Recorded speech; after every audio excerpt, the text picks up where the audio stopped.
Sydney wedding betrayal.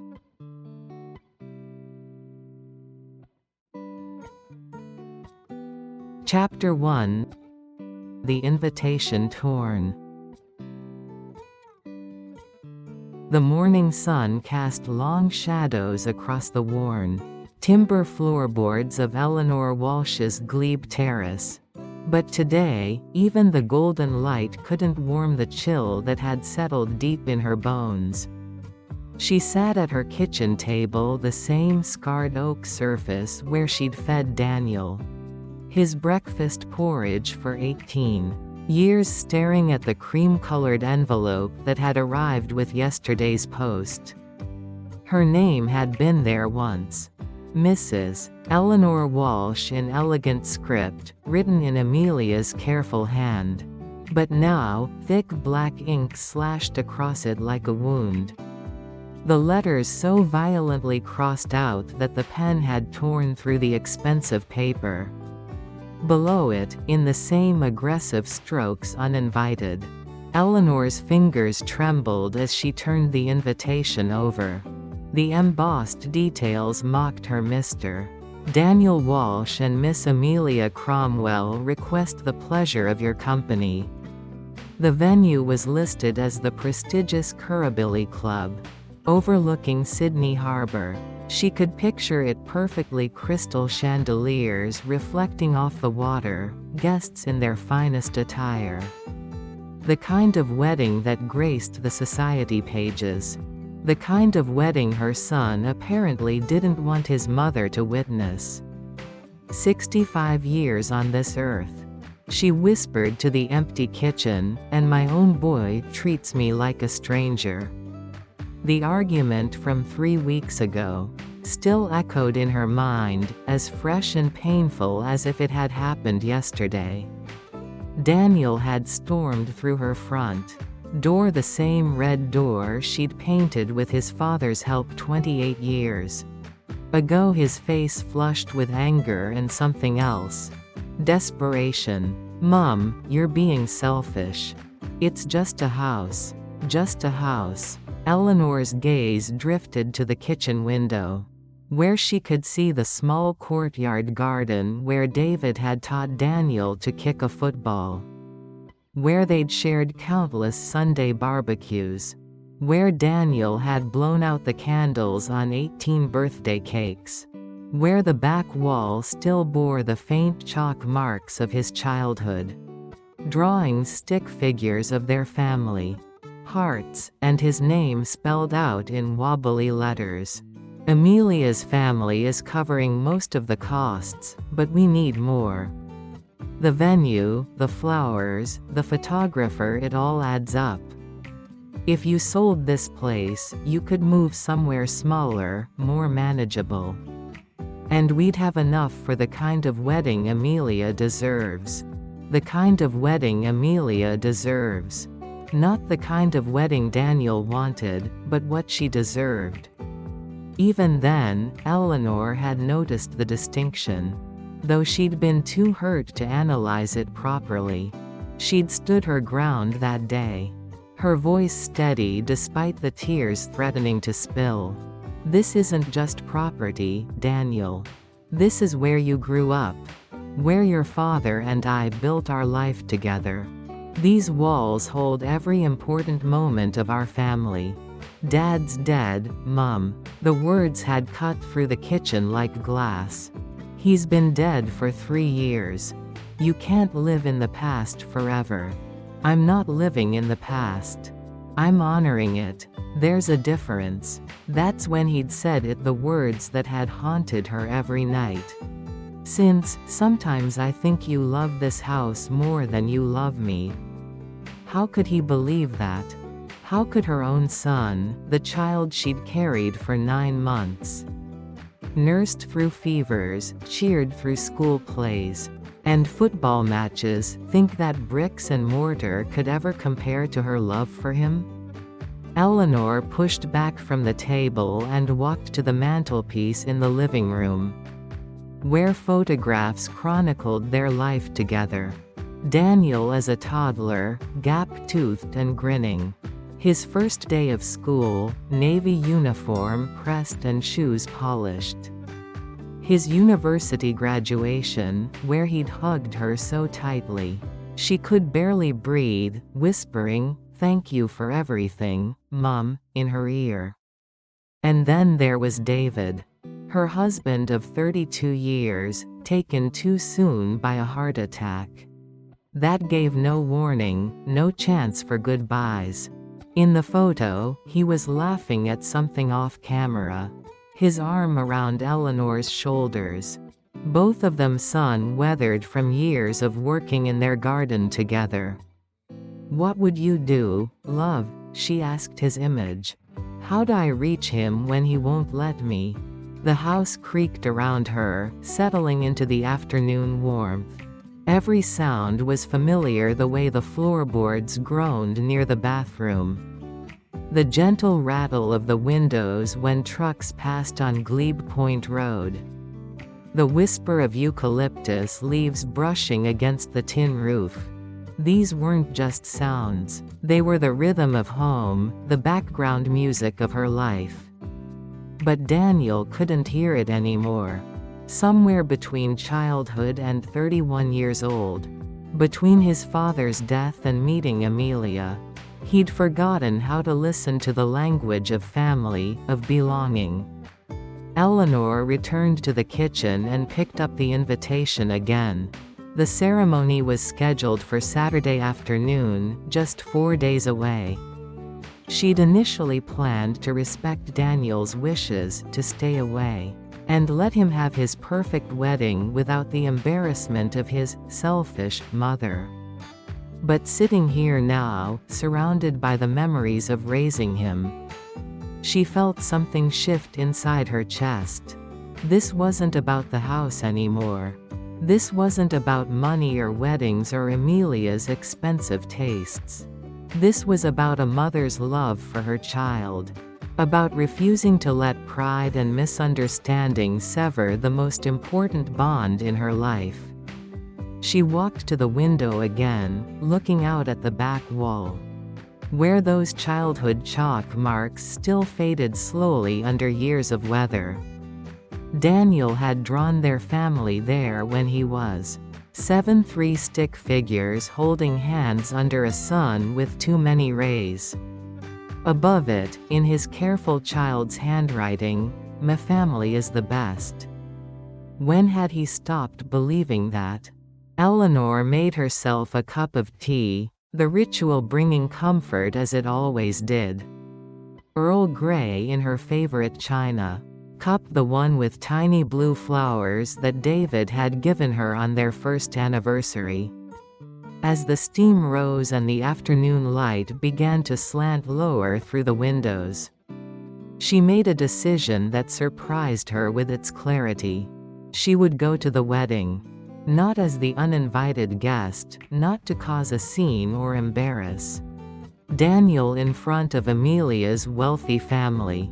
She would go quietly, perhaps standing at a distance, where she could see the ceremony through the windows of the Currabilly Club.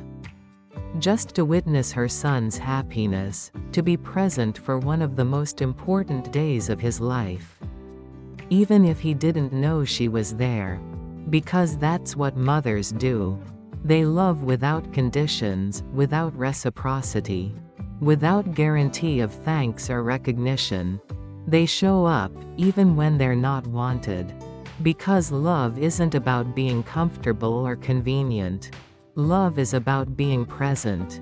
About refusing to let misunderstandings become permanent walls. Eleanor went to her bedroom and opened the wardrobe, looking for something appropriate to wear. Her navy dress, the one she'd worn to David's funeral, hung there like a guardian. Too somber for a wedding, even a secret viewing of one.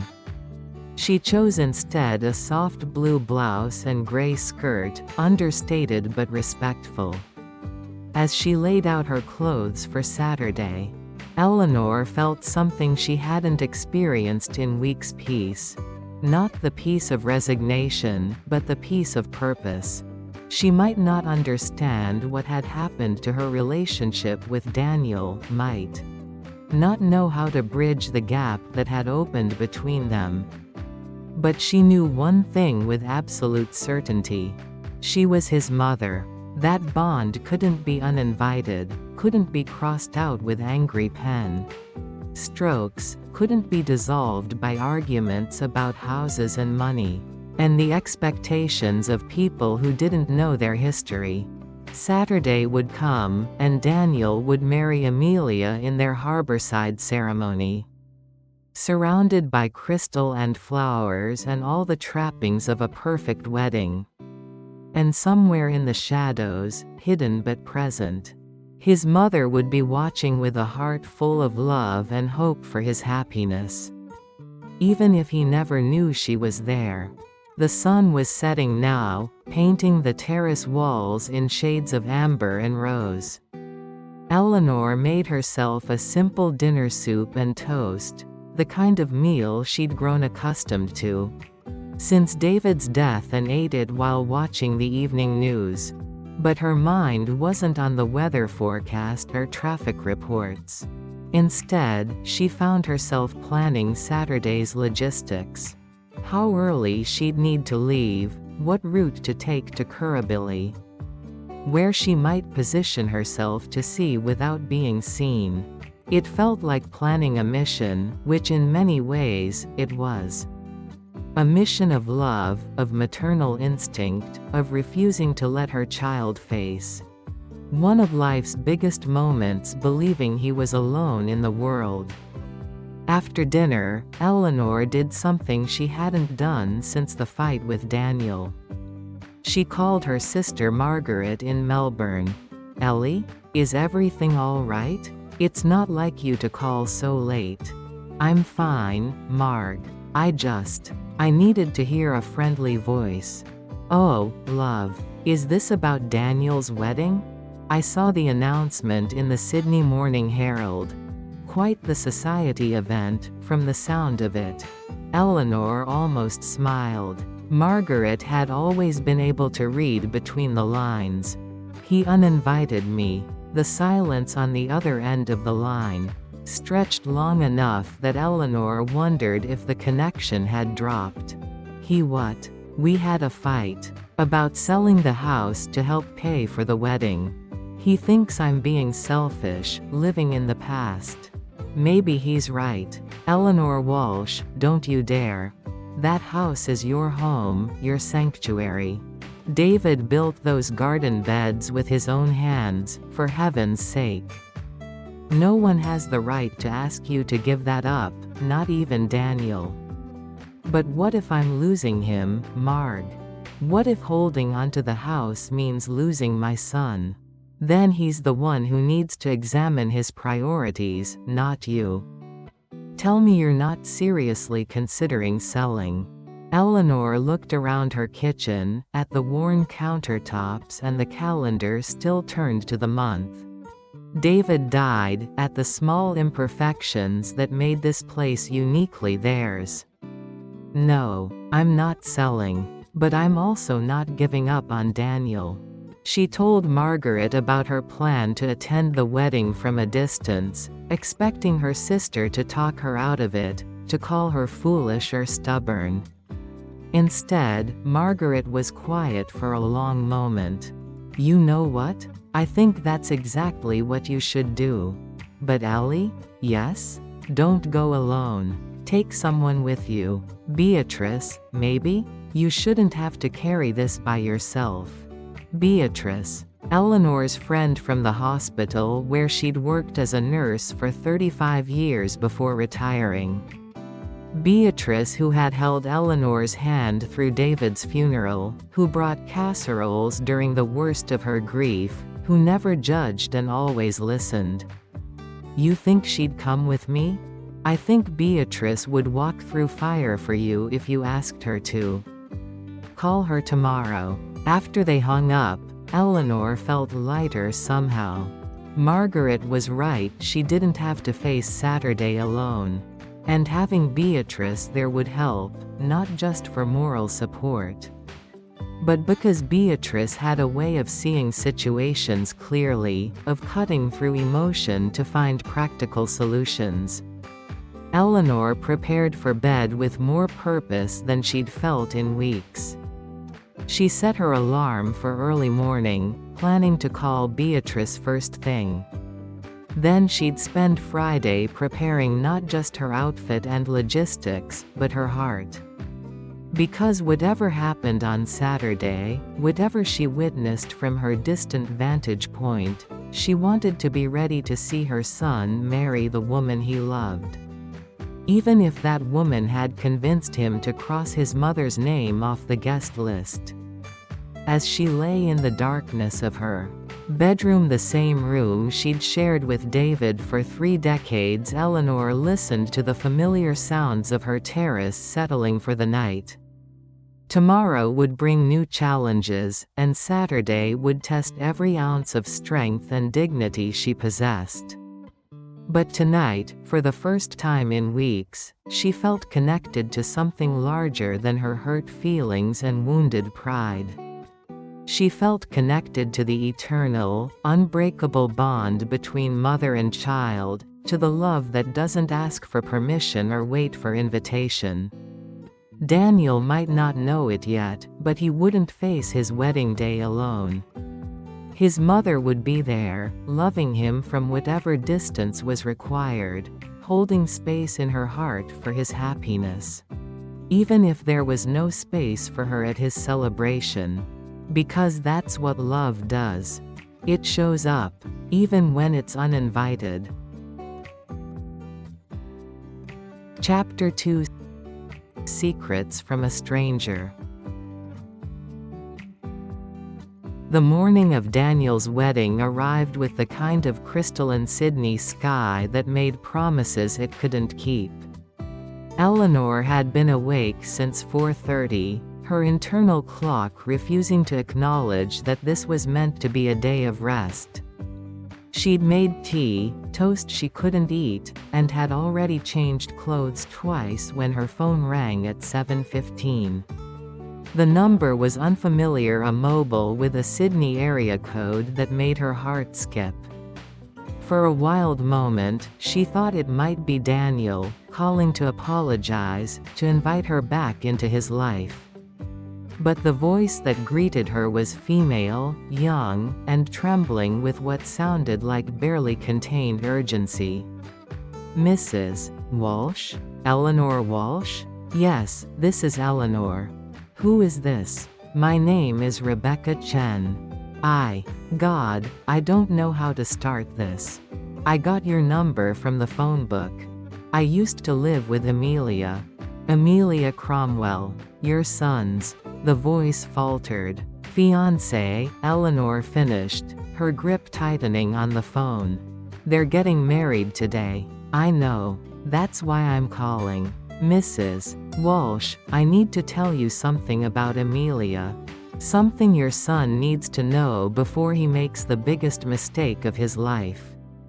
Eleanor's kitchen suddenly felt smaller, the morning light harsher.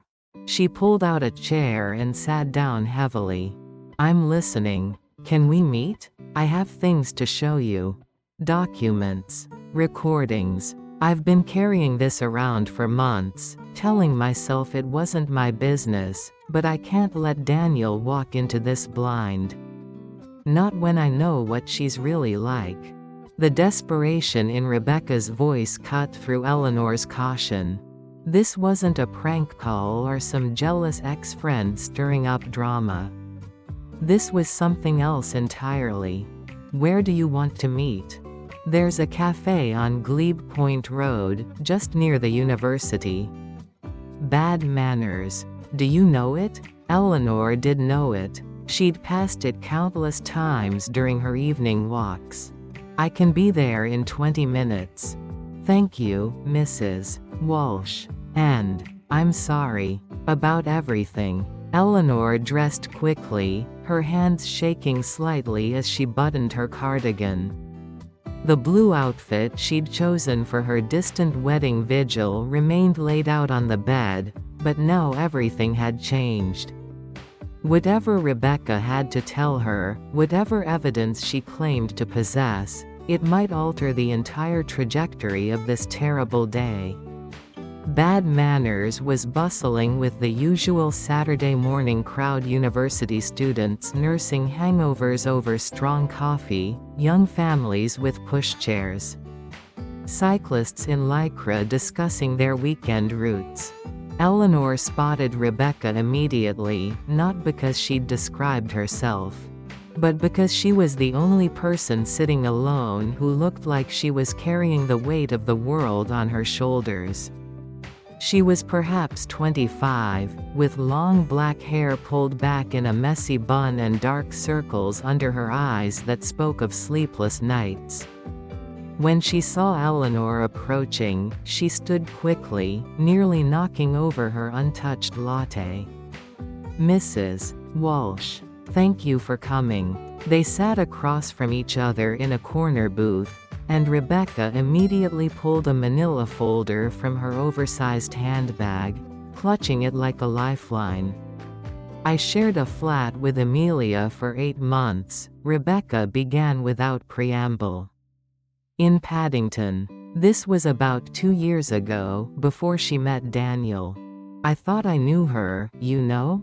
She was charming, sophisticated, always seemed to have money for nice clothes and expensive dinners. I was working 3 jobs just to make rent, and there she was, seemingly floating through life without a care." Eleanor remained silent, sensing that interrupting would dam the flow of words that Rebecca clearly needed to release. The first red flag was James. Her fiancé before Daniel. Daniel isn't her first engagement?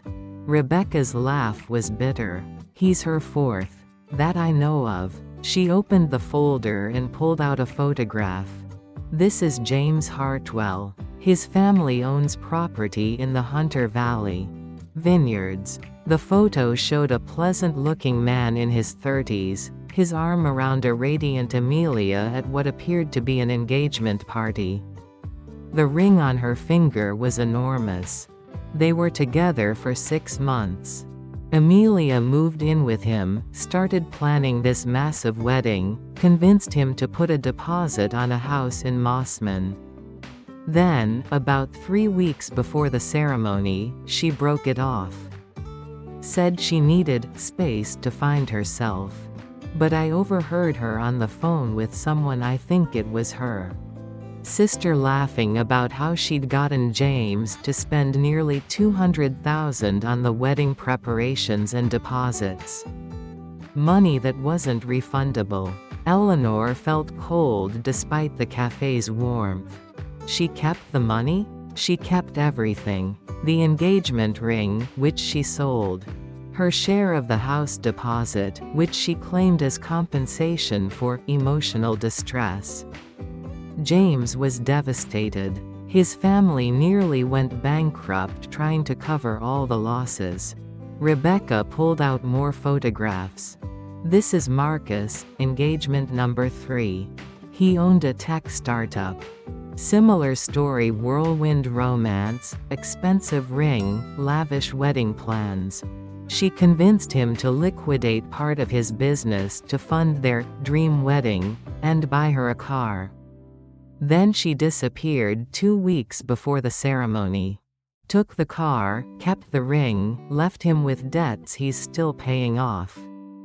The pattern was becoming sickeningly clear. Eleanor's tea had gone cold, forgotten as she stared at the evidence of Amelia's calculated cruelty. There was Peter before that, and God knows how many others I never heard about. But Mrs. Walsh, this isn't just about broken engagements. Amelia targets specific types of men. Men with family money, property, businesses. She studies them, learns their weaknesses, their family dynamics. She finds the pressure points. "Family dynamics," Eleanor repeated slowly. "She told me about Daniel before she'd even introduced him to her friends. Said he was perfect, financially stable, good-hearted, and best of all, he had a mother who was sitting on a gold mine, but too sentimental to realize it. She knew about your house, Mrs. Walsh. She researched the property values in Glebe, knew exactly what your terrace was worth. The world seemed to tilt slightly.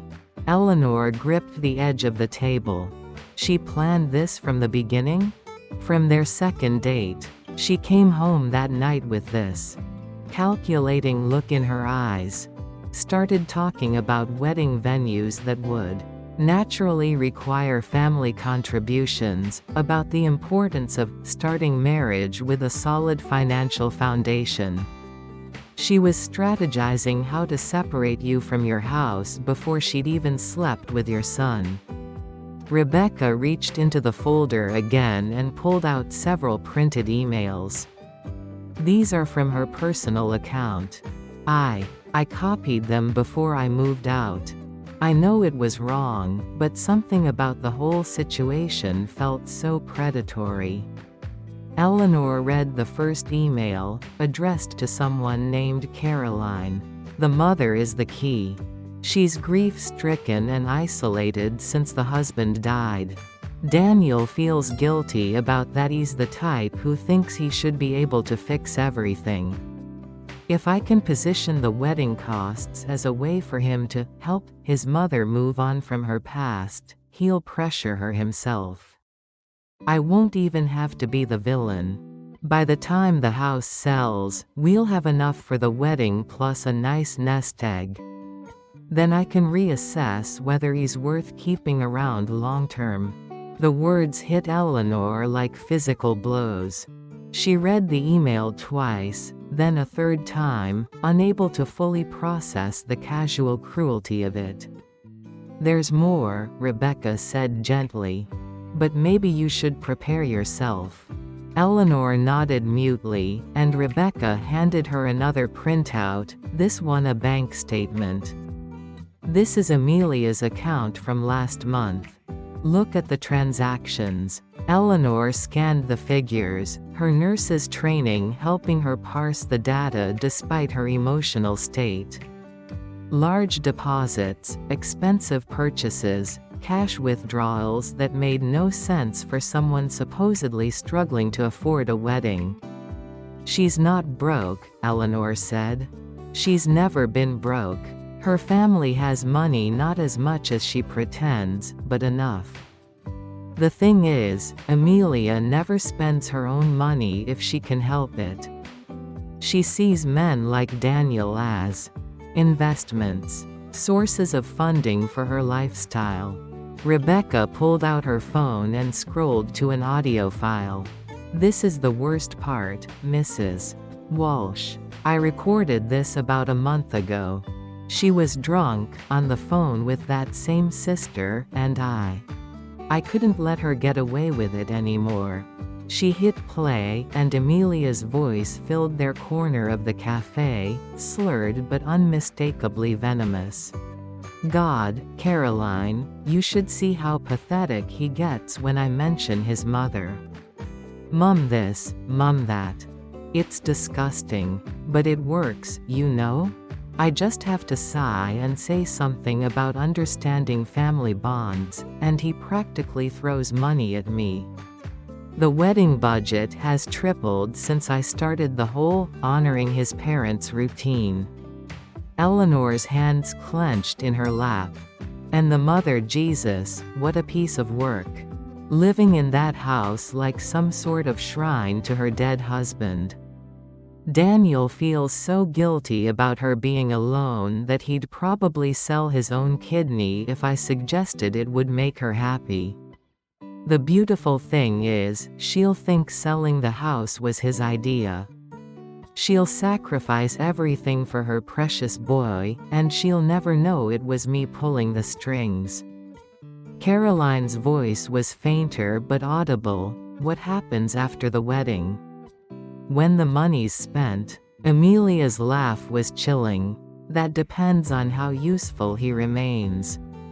The mother will be dealt with by then, probably shoved into some retirement village where she can't interfere. Daniel's sweet, but he's not exactly setting the world on fire career-wise. If I find someone with better prospects. The recording cut off. Eleanor sat in stunned silence. Around them, the cafe continued its cheerful Saturday morning rhythm. But she felt as if she were watching it through glass, separated from normalcy by the magnitude of what she'd just learned. "I've been carrying this around for weeks," Rebecca said, tears in her eyes. "I kept telling myself it wasn't my business, that maybe I was misunderstanding something.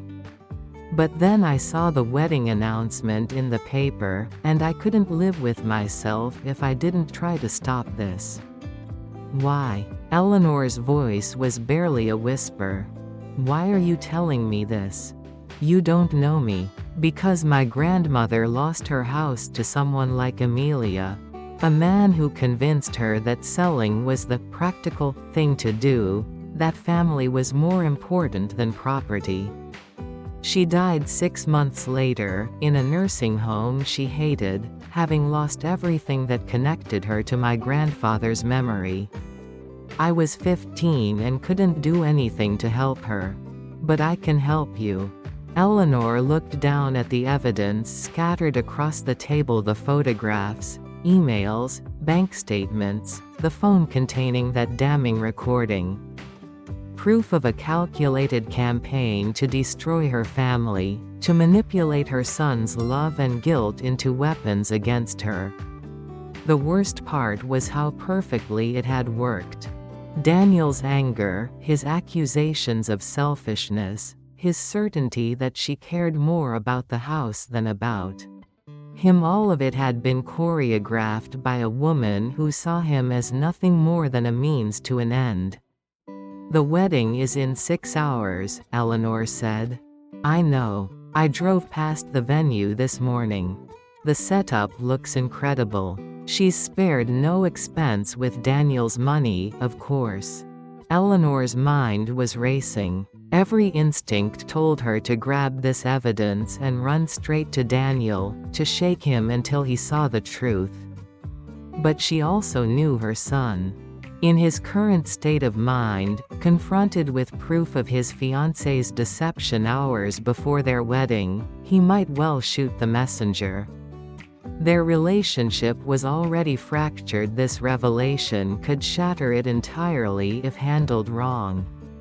"What do I do with this?" she asked. Rebecca leaned forward. "That's up to you, Mrs. Walsh. But I'll tell you what I'd do if it were my family. I'd make sure Daniel heard that recording with his own ears, in a way that he couldn't dismiss or rationalize away. Amelia is counting on him being too invested in the wedding, too proud to back down even if doubts start creeping in. She's counting on his good nature to override his common sense." Eleanor gathered the documents, her hands steadier now that she had a purpose beyond simply witnessing her son's wedding from afar. The evidence felt heavy in her handbag, weighted with the power to either save Daniel or destroy what remained of their relationship. "Rebecca, I need to ask you something. Why now? Why today? You could have told me this weeks ago, months ago. Why wait until the morning of the wedding?" The younger woman looked out the window, where Saturday morning joggers were making their way along Glebe Point Road. "Because I hoped I was wrong. I hoped that maybe, with Daniel, she was different. That maybe love would change her, or at least make her hesitate before destroying another family." She turned back to Eleanor. "But yesterday, I saw her at a jewelry store in the city. She was having Daniel's grandmother's engagement ring resized, the one he proposed with. And she was telling the jeweler about how much it would be worth if the setting was changed, if the stone was removed and reset into something more modern. Eleanor's heart clenched. That ring had belonged to David's mother, passed down through 3 generations of Walsh women. David had given it to Eleanor with trembling hands on a beach in Manly 33 years ago. And she had worn it every day until his death, when she'd lovingly cleaned it and saved it for the woman Daniel would someday marry. "She's planning to destroy that too," Eleanor said. "She destroys everything she touches, Mrs. Walsh. That's who she is." They parted ways outside the cafe, Rebecca pressing Eleanor's hands between her own. "Whatever you decide to do, you won't be alone in this. I'll back up everything I've told you, if it comes to that." Eleanor walked home slowly, her mind churning with possibilities and fears. The evidence in her bag felt like carrying fire, dangerous, potentially destructive, but also capable of clearing away the lies and manipulation that had poisoned her relationship with Daniel. As she turned onto her street, she saw Beatrice waiting on her front steps, already dressed in her best outfit. "I thought we could walk through your game plan," Beatrice said, standing as Eleanor approached. "Figure out the best vantage point, what time to arrive." She stopped, reading Eleanor's expression. "What's happened?" Eleanor unlocked her front door and led Beatrice inside, where she spread Rebecca's evidence across the kitchen table. Like tarot cards revealing an unwelcome future. "Everything's changed, B. Everything." Chapter 3. Behind the Harbor Lights. The Currabilly Club sat like a crown jewel against Sydney Harbour, its sandstone facades glowing amber in the late afternoon sun. From their position across the water, Eleanor could see the wedding preparations in full swing, white silk draped between pillars. Towers of flowers that must have cost more than most people's monthly salary, and staff in crisp uniforms scurrying about like ants preparing for royalty. "Jesus, Ellie," Beatrice breathed, lowering her binoculars. "This isn't just a wedding. It's a bloody coronation." Eleanor's hands shook as she clutched Rebecca's evidence folder. They'd spent 2 hours planning their approach, but now, faced with the fortress-like exclusivity of the venue, their scheme seemed impossibly naive. Security guards in dark suits flanked every entrance, checking invitation lists with military precision. "There's no way we're getting through the front," Eleanor said, watching a Rolls-Royce discharge passengers in designer gowns. "Look at this place, B. It's like trying to storm the opera house."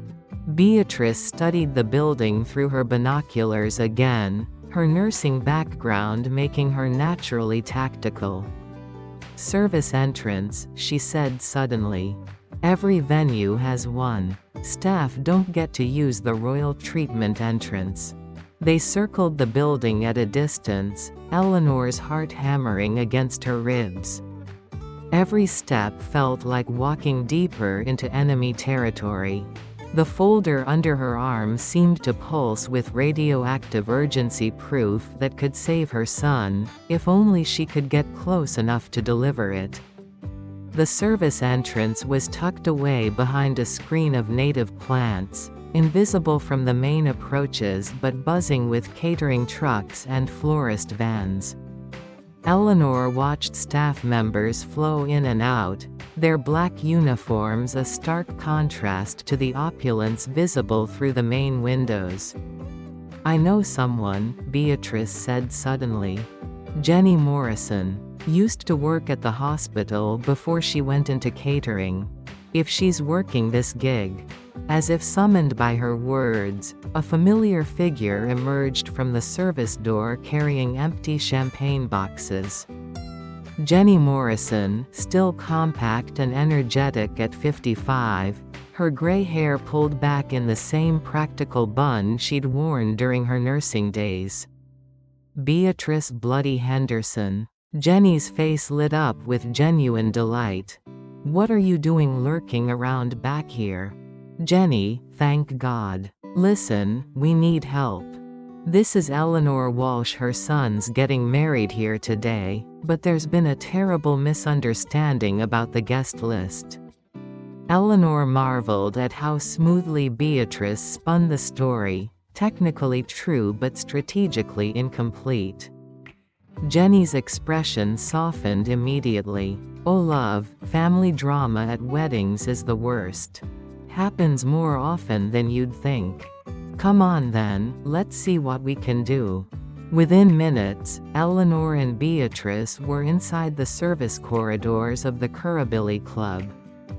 Dressed in borrowed catering aprons and carrying trays of champagne flutes as camouflage. The contrast between the utilitarian back areas and the opulent public spaces was jarring. Behind the scenes was all stainless steel and efficiency, while beyond the swing doors lay a wonderland of crystal and silk. The groom's suite is on the second floor, Jenny whispered as they climbed the service stairs. Most of the family's already downstairs for photos, but I saw him go up about 20 minutes ago. Looked nervous as hell, poor boy. Eleanor's chest tightened. Daniel, nervous and alone, probably second-guessing himself while his fiancée orchestrated the perfect wedding with money extorted from his guilt. The injustice of it made her stride more determined. Room 237, Jenny said, pointing down a carpeted corridor lined with gilt-framed maritime paintings. But you'd better hurry. Ceremony starts in 30 minutes, and they'll be calling for him soon. Eleanor stood outside Daniel's door, her hand raised to knock, paralyzed by the magnitude of what she was about to do. In 30 seconds, she would either begin the process of saving her son from the biggest mistake of his life, or she would destroy their relationship forever by appearing as the bitter mother who couldn't let go. Behind the door, she could hear Daniel's voice, not words, but the rhythm of someone talking to himself, the nervous pacing of a man wrestling with doubts he didn't want to acknowledge. She knocked. Go away, Marcus. I said I needed 5 minutes alone. It's not Marcus, Daniel. It's your mother. The silence that followed was so complete that Eleanor wondered if he'd somehow vanished. Then footsteps, slow and heavy, approached the door. When it opened, Daniel stood before her in his wedding tuxedo, looking exactly like his father had on their wedding day 32 years ago. But David's eyes had been bright with joy and certainty. Daniel's were shadowed with something that looked dangerously close to despair. Mum? His voice cracked like a teenager's. What are you doing here? How did you get in? We need to talk. Please, Daniel. 5 minutes. He glanced down the corridor, then stepped aside to let her in. The groom's suite was opulent even by the club's standards. Leather furniture, a marble fireplace, windows overlooking the harbor where the opera house gleamed like scattered sails in the afternoon light. If you're here to talk me out of this, I'm here because someone needs to tell you the truth before you make a decision you can't undo. Daniel ran his hands through his hair, destroying the careful styling. The truth? The truth is that I'm 31 years old and my mother can't stand to see me happy. The truth is that you'd rather hold on to a house full of ghosts than support your own son's future. The words hit Eleanor like slaps, but she forced herself to remain calm. Amelia had conditioned him to think this way, to frame any opposition as selfishness. Getting angry would only prove her point. Sit down, Daniel. Please. I don't have time for this. The ceremony can wait 5 minutes. Unless you're afraid to hear what I have to say. He sat reluctantly on the edge of an armchair, his posture defensive. Eleanor remained standing, drawing strength from the evidence folder in her hands. 3 months ago, you were happy living in your flat in Surrey Hills. You had savings, a career you enjoyed, friends you saw regularly. You talked to me twice a week and visited every Sunday for roast dinner. Do you remember that, Daniel? Things change, Mum. People grow up, get married, start their own families. In 3 months, you've burned through your savings, borrowed against your superannuation, and cut ties with everyone who cares about you. In 3 months, you've gone from a confident, independent man to someone who believes his own mother is his enemy. Eleanor's voice remained steady, but her hands trembled slightly. Doesn't that seem like rather dramatic change in a very short time? Daniel's jaw tightened. Amelia showed me that I was settling. That I deserved better than. Then what? Then happiness? Then security? Then family who love you unconditionally. Eleanor pulled out the first photograph from Rebecca's folder. Daniel, I need you to look at something. He glanced at the image of Amelia with James, then looked again more carefully. Where did you get this? From someone who knows Amelia better than you do. Someone who lived with her, watched her operate, saw the pattern.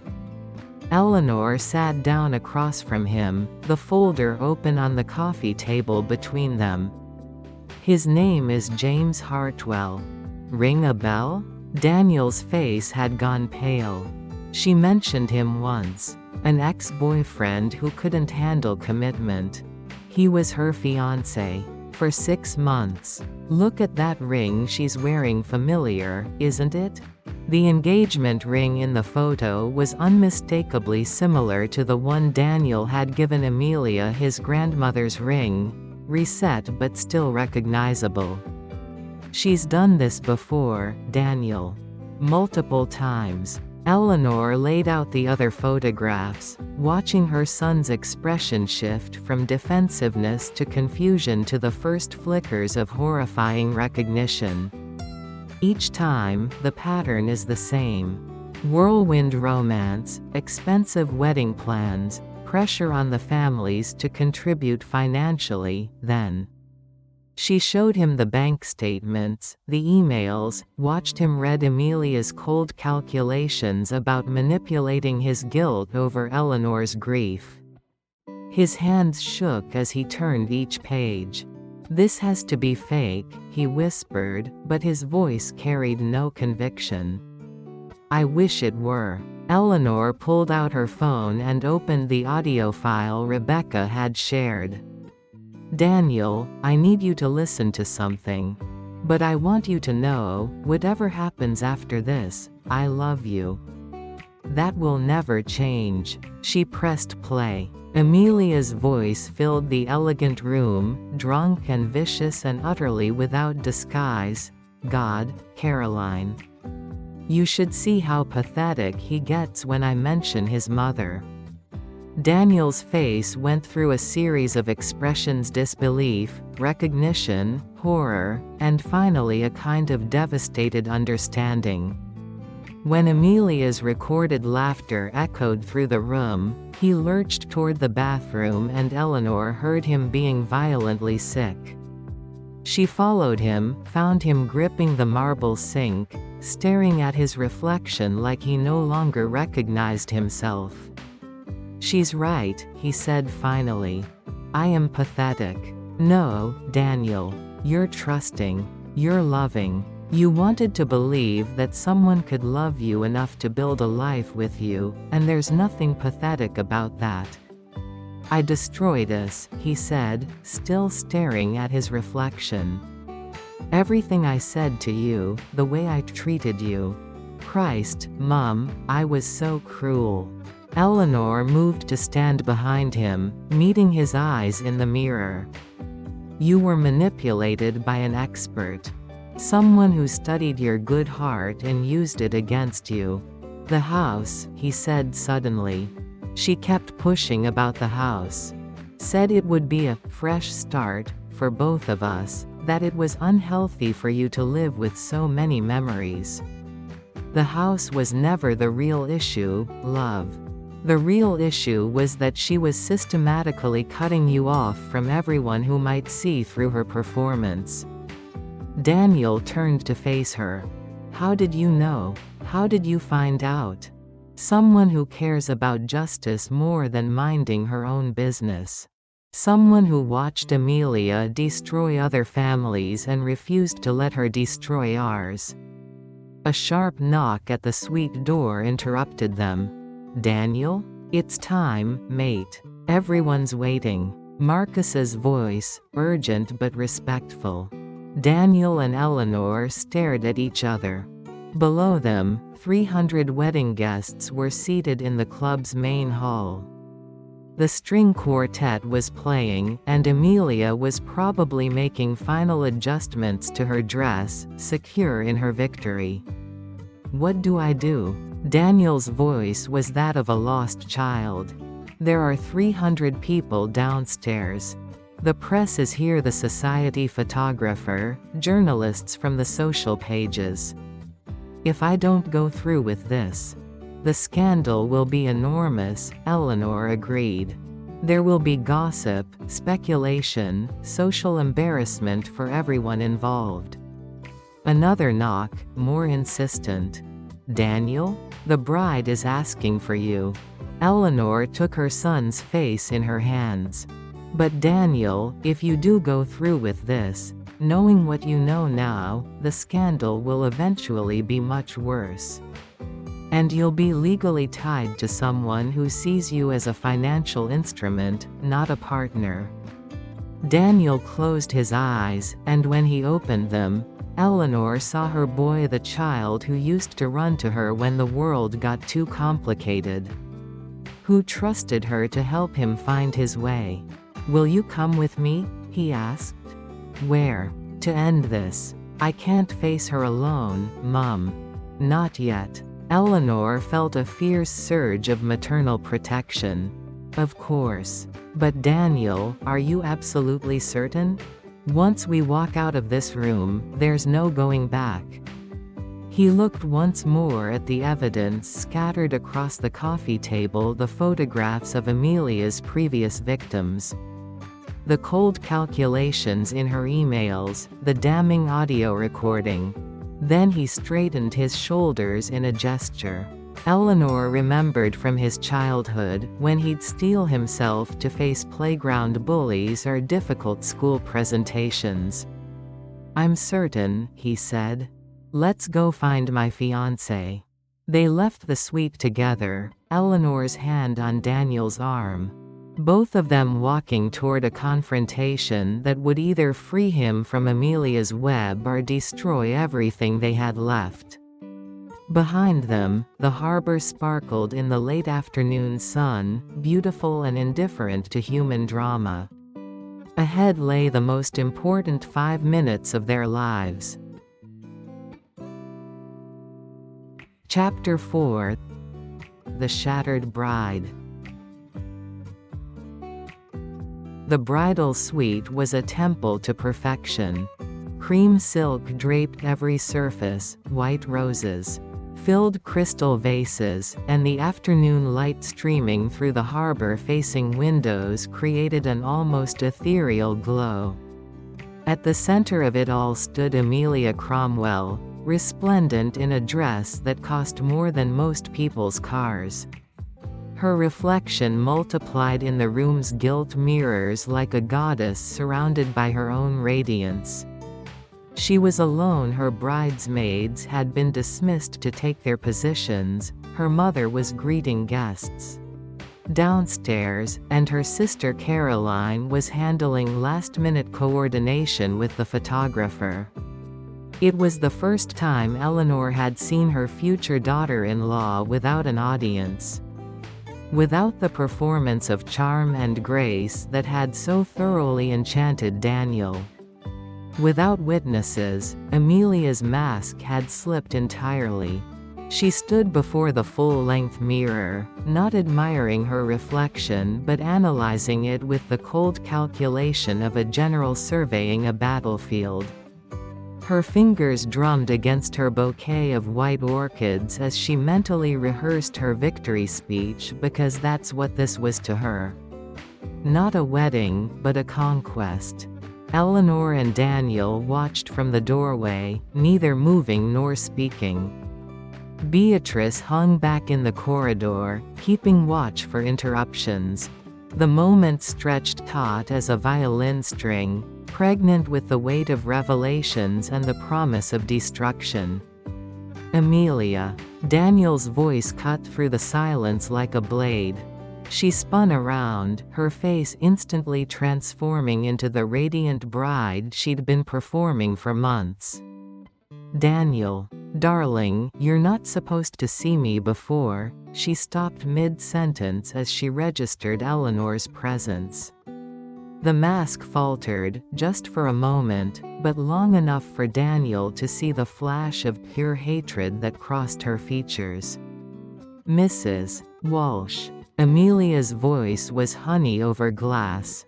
How unexpected. I thought we'd agreed that your presence might be disruptive to the day. We need to talk, Daniel said, stepping fully into the room.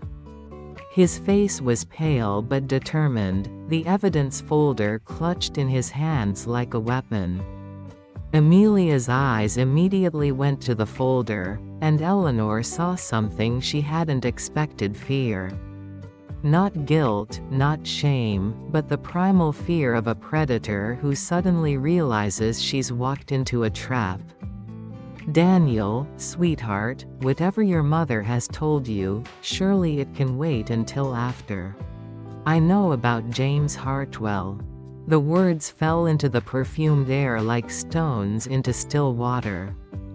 Amelia's composure flickered again, but she rallied quickly. James? Daniel, darling, I told you about him. An ex-boyfriend who couldn't handle your ex-fiancé. For 6 months. Until you cleaned out his wedding fund and disappeared with his grandmother's ring. Daniel opened the folder and pulled out the photograph. This ring. The one that looks remarkably similar to the one you're wearing now, my grandmother's ring that you had reset. For the first time since Eleanor had known her, Amelia was speechless.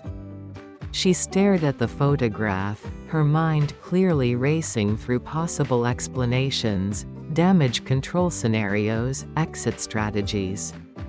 And Marcus Peterson, Daniel continued, his voice gaining strength. And Peter Davies. Should I go on? Where did you get these? Amelia's voice had lost its honeyed quality, becoming sharp and accusatory. From someone who knows exactly who you are. Someone who lived with you and watched you practice your craft. Eleanor stepped forward, enjoying the way Amelia's eyes widened in recognition of a worthy opponent. Someone who recorded you laughing about what a pathetic fool my son is. Eleanor pulled out her phone and pressed play.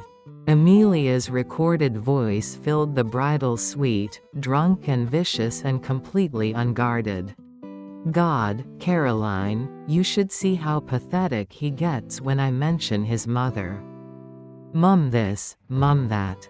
It's disgusting. But it works, you know? I just have to sigh and say something about understanding family bonds, and he practically throws money at me. As her own voice continued its damning monologue, Amelia's face underwent a remarkable transformation. The fear disappeared first, then the pretense of innocence, then even the pretense of humanity. What remained was something cold and calculating and absolutely without remorse. Turn it off, she said quietly. Eleanor let the recording continue. The beautiful thing is, she'll think selling the house was his idea. She'll sacrifice everything for her precious boy, and she'll never know it was me pulling the strings." I said, "Turn it off." Amelia lunged for the phone, but Daniel caught her wrist. "Let it play," he said, his voice harder than Eleanor had ever heard it. "Let's hear what you really think of the pathetic man you were about to marry." The recording reached its crescendo. "Daniel's sweet, but he's not exactly setting the world on fire career-wise. If I find someone with better prospects." The silence that followed was deafening. Through the windows, Eleanor could hear the string quartet playing downstairs. The gentle murmur of 300 guests settling into their seats, the clink of champagne glasses as waiters prepared for the reception. The sounds of a perfect wedding, built on a foundation of lies. "Well," Amelia said finally, her voice now completely devoid of warmth. "I suppose there's no point in pretending anymore." She moved to the dressing table and began removing her jewelry with mechanical precision. The pearl earrings Daniel had given her for their 6-month anniversary. The diamond bracelet that had been his grandmother's. Finally, the engagement ring itself. "You know what's funny, Daniel?" She held up the ring, letting it catch the light. "You actually made this easier than I expected. Most men require months of conditioning before they're willing to betray their own families. But you? You were so desperate to prove you weren't a mama's boy that you did half my work for me." Eleanor watched her son absorb this final cruelty, saw the last of his romantic illusions crumble into dust. "The house," he said numbly, "was always the prize, yes. Do you have any idea what Glebe Terraces are worth now? Even in its current shabby condition, your mother's little shrine is sitting on nearly $2 million. Add that to your savings, your super, the loans you've taken out. It would have been quite a comfortable nest egg." She dropped the ring onto the dressing table with a small, definitive ping. "But you see, Daniel, this is why I prefer working with older men. They're usually smart enough not to bring their mothers to confront me before the vows are said." Eleanor felt a chill run down her spine. There was something in Amelia's tone, a confidence that suggested this conversation wasn't going the way she'd expected. "You think you've won," Amelia continued, beginning to remove the pins from her elaborate hairstyle. "You think you've exposed me, saved the day, rescued poor Daniel from the clutches of the evil woman. But let me ask you something, Mrs. Walsh, have you considered what happens next?" She shook out her hair and turned to face them, no longer looking like a bride but like a CEO delivering a hostile takeover. "In approximately 15 minutes, 300 guests are going to realize there isn't going to be a wedding. The press is here, society photographers, journalists, bloggers who live for this kind of scandal. Daniel's work colleagues, your neighbors, half of Sydney's social register. They're all going to want to know why." Eleanor felt the first stirring of unease. "Do you think they're going to believe that sweet, beautiful Amelia Cromwell is actually a calculating con artist? Or do you think they're going to see a bitter, jealous mother who couldn't stand to see her son happy? A grieving widow who sabotaged her own child's wedding because she couldn't bear to let go?" The room seemed to shrink around them. Eleanor realized that even in defeat, Amelia was still playing the game several moves ahead. "The story writes itself," Amelia continued, her voice gaining momentum. "Possessive mother infiltrates son's wedding, fills his head with lies and forged documents. destroys his chance at happiness because she can't accept that someone else might love him more than she does. Daniel stepped forward. Everyone will hear the recording. They'll know the truth. Amelia laughed, a sound like breaking crystal. Will they? Audio recordings can be faked, Daniel. Everyone knows that. Deep fake technology, voice synthesis, it's all over the news. But what they can't fake is the visual, a mother and son, together, destroying a bride on her wedding day. She moved to the window, gesturing toward the guests gathering below. Look at them, Daniel. Your boss is down there. The partners from your firm. The clients you've been trying to impress for years. In 5 minutes, they're all going to see you as the man who couldn't stand up to his domineering mother. Who let her destroy his wedding with conspiracy theories and fabricated evidence. Eleanor's mouth went dry. She hadn't considered this angle, hadn't thought beyond saving Daniel from Amelia's trap to consider the trap Amelia might be setting for them. Even if some people believe you, Amelia continued, enough won't. There will always be doubt, always whispers. Poor Daniel Walsh, so weak he let his mother destroy his marriage. Poor Daniel, who chose his dead father's house over his living bride. She picked up her bouquet and began systematically destroying it, pulling apart the white orchids petal by petal. Your reputation, your career, your social standing, all of it will be tainted by this day. And your relationship with each other? Well, that's already poisoned, isn't it? Every time you look at each other, you'll remember this moment. You'll remember how your love almost destroyed both your lives. Daniel's face had gone ashen. Eleanor could see him beginning to calculate the cost of this revelation. The price of truth in a world that preferred comfortable lies to uncomfortable realities. There's still time, Amelia said softly, her voice taking on a seductive quality. We could go downstairs right now. I could tell everyone I had a moment of pre-wedding nerves, that my wonderful fiancé and his devoted mother talked me through it. We could have the ceremony, the reception, the perfect wedding photos. And then, afterward, we could quietly annul the marriage. A brief mistake, nothing more.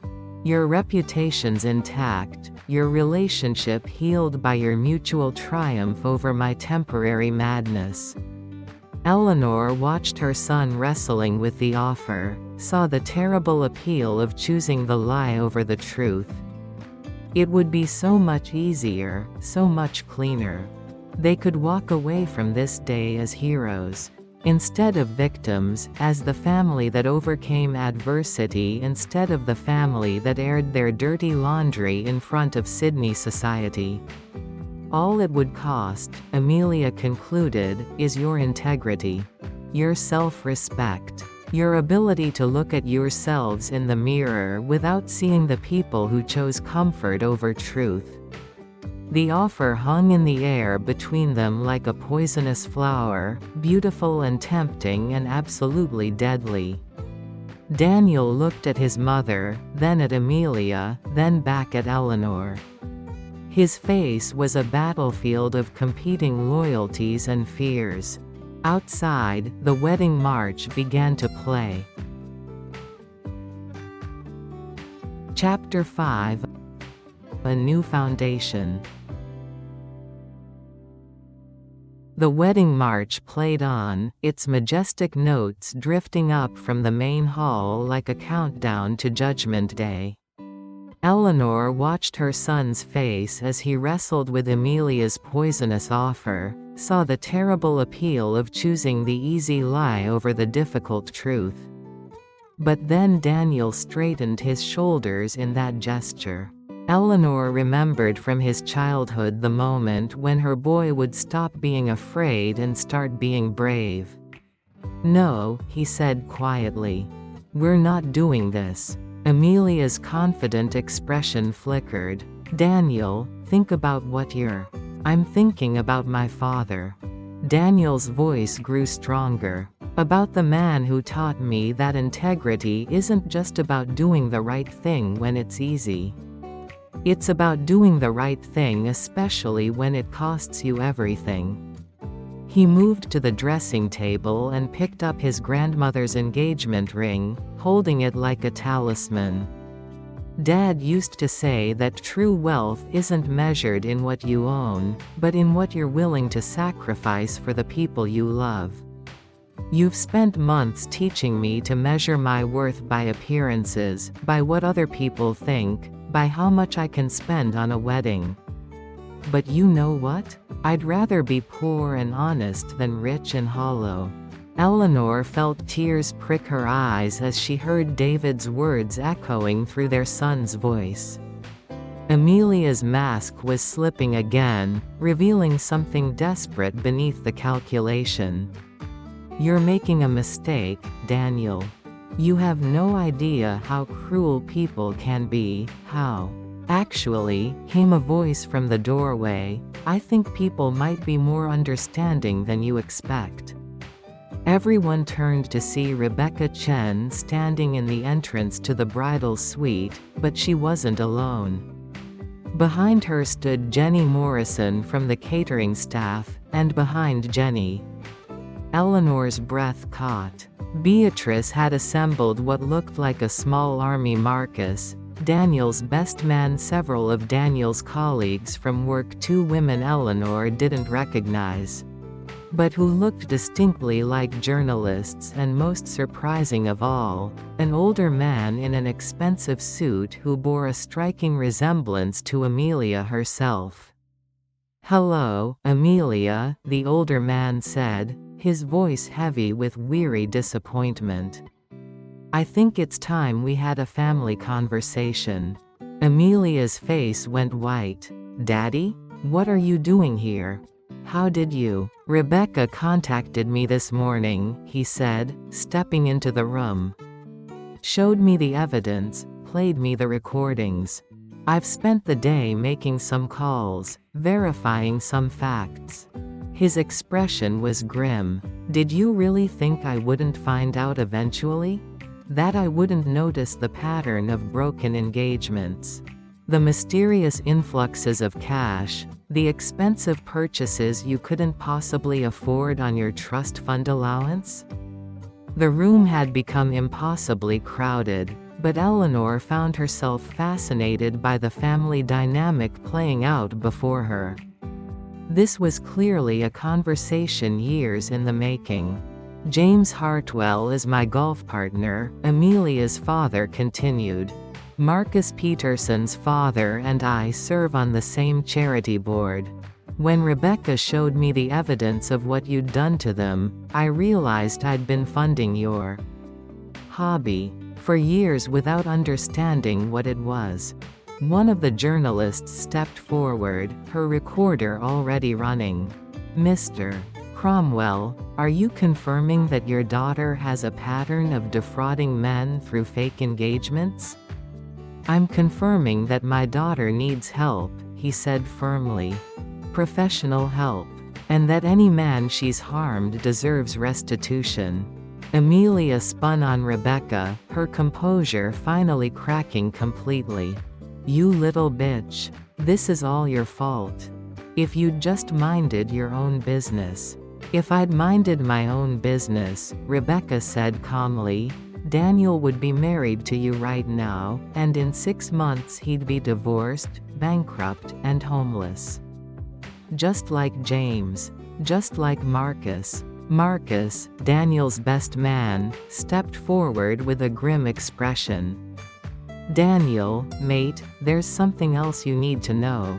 Remember how Amelia insisted on handling all the wedding vendor contracts? How she said she had connections that would get better prices?" Daniel nodded mutely. "She's been skimming. The flowers, the catering, the photography. She quoted you inflated prices and pocketed the difference." We're talking about tens of thousands of dollars. One of the journalists was scribbling furiously. The other was speaking quietly into her phone. Yes, this is Sarah Chen from the Herald. Cancel the society wedding spread for tomorrow's edition. I've got a much better story. Eleanor watched Amelia's world collapse in real time. The woman who had seemed so untouchable just minutes before was now surrounded by her victims. Her crimes being documented by the press, her own father disowning her actions in front of witnesses. But Amelia wasn't finished. Cornered animals were at their most dangerous. "Fine," she screamed, her voice cracking with fury. "You want the truth? Here's the truth. Yes, I used him. Yes, I manipulated his pathetic guilt about his dead daddy and his clingy mother. But you know what? He deserved it. Look at him, 31 years old and still tied to his mother's apron strings, living in the past, too weak to build a life of his own." She grabbed a crystal vase from the dressing table and hurled it at the mirror, shattering both in an explosion of glass and water. White roses scattered across the floor like fallen snow. Daniel's not a victim, he's a coward. A mama's boy who needed someone to give him permission to live his own life. At least I gave him that. At least, I made him feel like a man for a few months instead of a perpetual child. The words hung in the air like poison gas. Everyone in the room stared at Daniel, waiting to see how he would respond to this final, vicious attack. Daniel looked at the broken glass, at the destroyed flowers, at the woman he had almost pledged his life to. When he spoke, his voice was steady and clear. "You're right about one thing, Amelia. I was a coward. But not because I loved my mother or honored my father's memory. I was a coward because I let you convince me that love was weakness. That family was a burden, that the people who had supported me for 30 years were somehow holding me back." He stepped carefully around the broken glass to face her.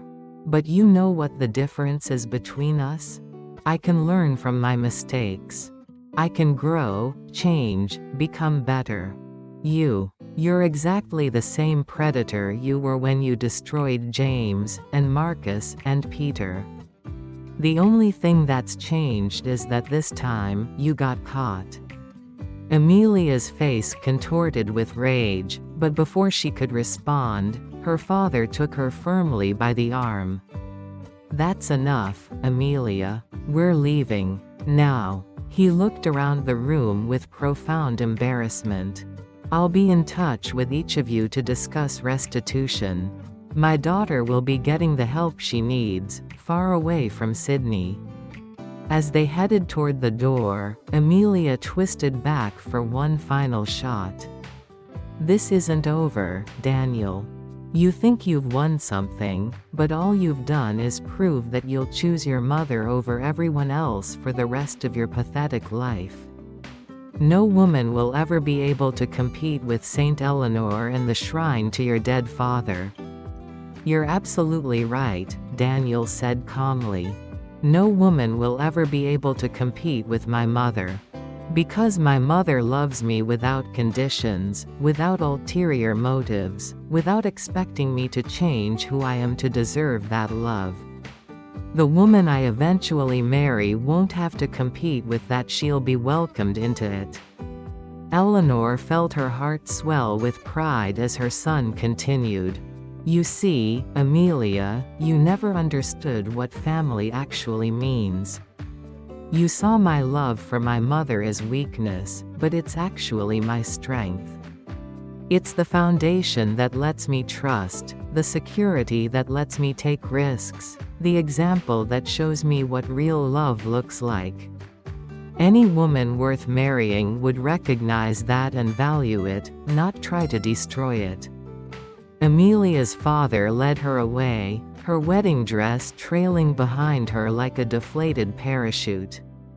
The room fell silent except for the gentle sound of glass being swept up by one of the catering staff who had appeared with a dustpan and brush. "Well," said Marcus finally, "that was better than any episode of reality TV I've ever seen." The journalists were already heading downstairs, no doubt eager to file their stories about the society wedding that became a fraud exposé. Eleanor realized that by tomorrow, this would be front-page news in half the papers in Sydney. "Daniel," she said gently, "what do we tell the guests?" Her son looked out the window at the harbor, where the late afternoon sun was painting the water in shades of gold and crimson. Then he smiled, the first genuine smile she'd seen from him in months. "We tell them the truth. That I almost married someone who didn't love me, but that my family loved me enough to save me from making that mistake. And then we invite them to stay for the best damn wedding reception without a wedding that Sydney has ever seen." An hour later, the main hall of the Currabilly Club had been transformed from a wedding venue into something that looked more like a victory celebration. The string quartet had segued from wedding marches to jazz standards. The champagne was flowing freely, and the guests, once they'd gotten over their initial shock, had embraced the unexpected turn of events with typical Australian good humor. Daniel had addressed the crowd briefly, explaining that he'd discovered some fundamental incompatibilities with his bride and that, rather than waste the beautiful evening and excellent catering, he hoped everyone would stay to celebrate the more important things in life: family, friendship, and the wisdom to recognize a mistake before it became permanent. Eleanor found herself surrounded by people she'd never met: Daniel's colleagues, old school friends, neighbors who had known her for years, all eager to express their admiration for her courage in stopping the wedding. "I always thought there was something off about that girl," confided Mrs. Patterson from down the street. "Too perfect, if you know what I mean. Like she was acting a part." "The recording clinched it for me," said one of Daniel's work colleagues. "Nobody talks about someone they love that way, even when they're drunk." Near the harbor-facing windows, Daniel and Rebecca were deep in conversation. Eleanor could see her son asking questions, probably trying to understand how he'd been so thoroughly manipulated. Rebecca was answering patiently, her voice too low to overhear but her gestures suggesting she was explaining the psychology of predators like Amelia. Beatrice appeared at Eleanor's elbow with 2 glasses of champagne. "Well, love, I'd say that went about as well as could be expected." "Better than I dared hope," Eleanor agreed.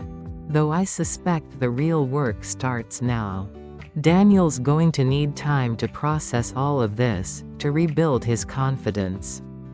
"He's stronger than you think," Beatrice said, nodding toward where Daniel was now laughing at something Marcus had said. "Look at him.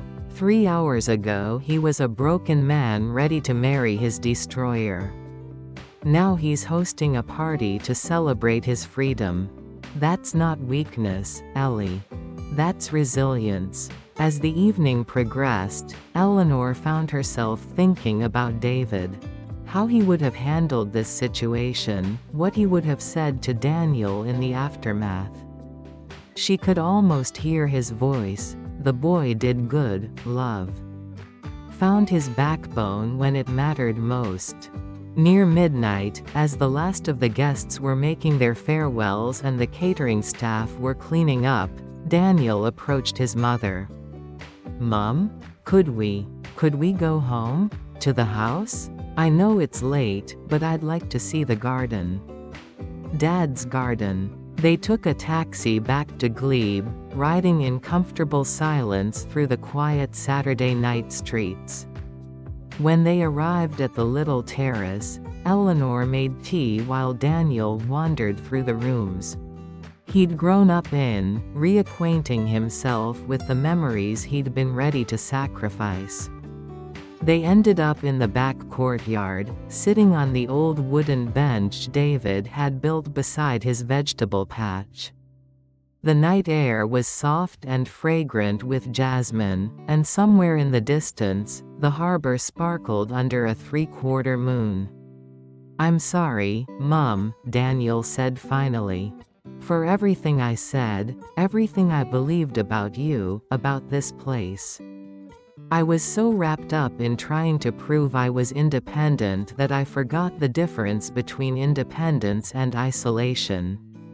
"You were trying to build a life with someone you loved," Eleanor said gently. "There's nothing wrong with that instinct, even if she was the wrong person." "How did you know?" he asked.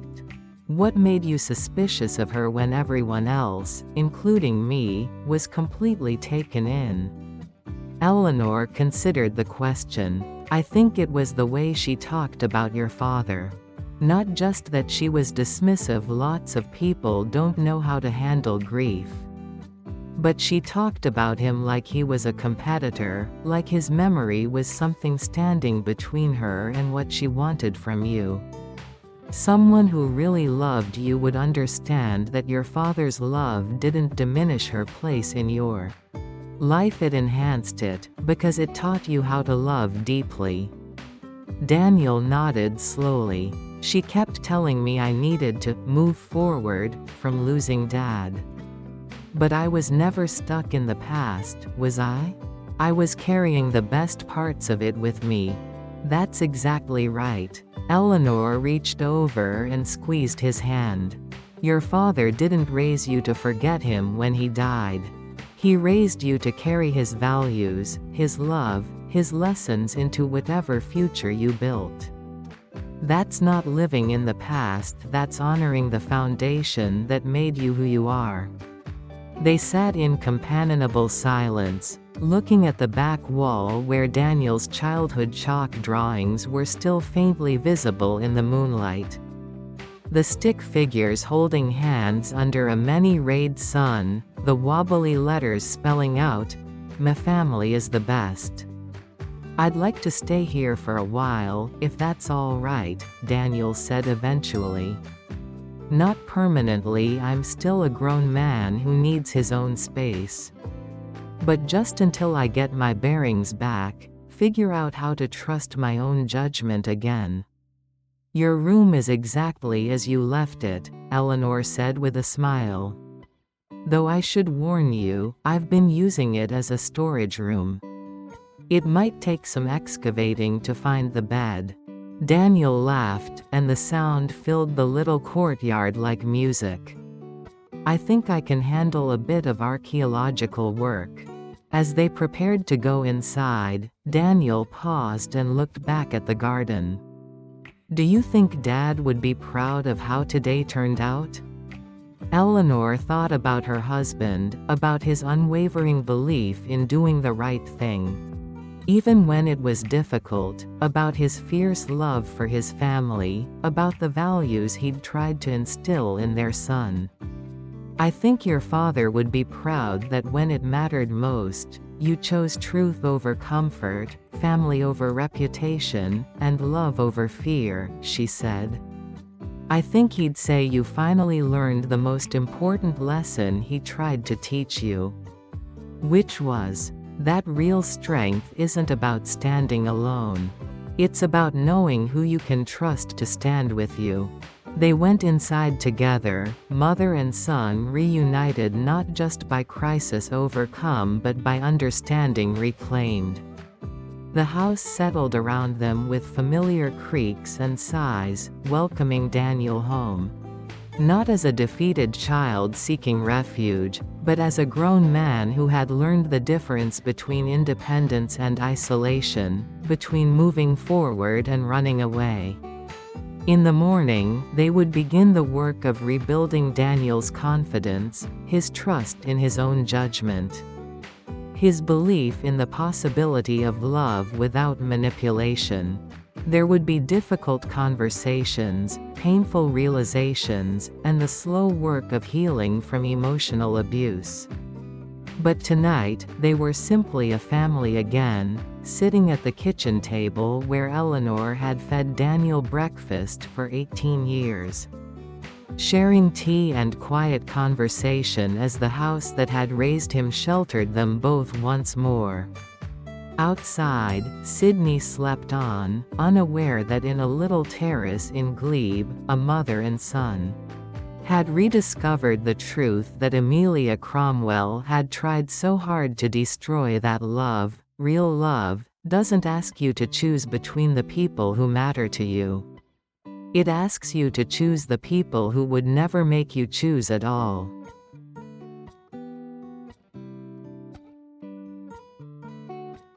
The end.